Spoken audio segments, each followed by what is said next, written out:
It does feel like at the moment, it does feel quite like a real significant period in history. And I mean, and also, I mean, in the film industry, I mean, of course, you sort of had a break of late. I mean, you've sort of come back into the industry at quite a remarkable time, really. I mean, these movements, they feel permanent. Do you feel like with the Time's Up and the Me Too movements that these are changes and these are things that are going to change that are permanent? Do you think that there's almost no going back from here on? Do you think that we are progressing sort of finally and in you know, because is this an actual change? Oh, I think so. I think so.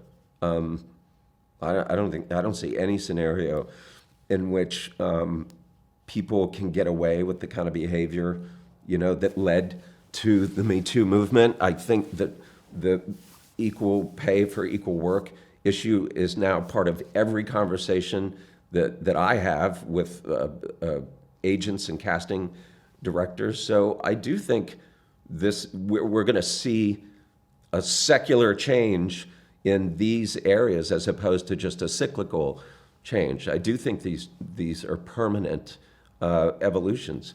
The question is, will it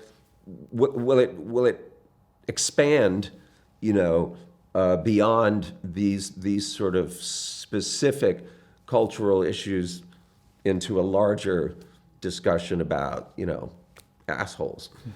And I mean, across your career, have you experienced it firsthand to a point where, say, you've been working on a project where you've discovered, perhaps even afterwards, that there was a huge disparity in wages between the actresses and the actors, for example?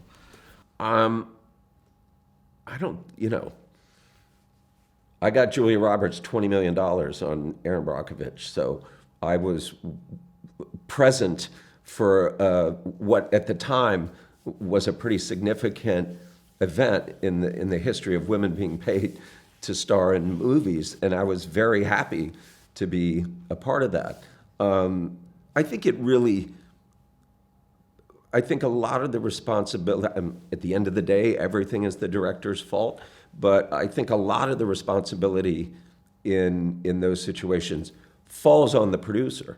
Like what was confusing to me about the story that was circulating regarding All That Money Can Buy and this whole Mark Wahlberg, Michelle Williams reshoot thing is that obviously the producers knew and seemed to be okay with it.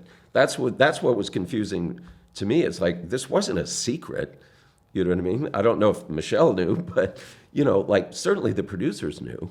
Like, I would think somebody would have raised their hand, if only to say, hey, you know, if this came out, it wouldn't look very good. Ladies and gentlemen, you're watching Hey You Guys! Hey You Guys, huh? Hey You Guys. Is that from the Goonies? It is indeed, yes. Nice. Hey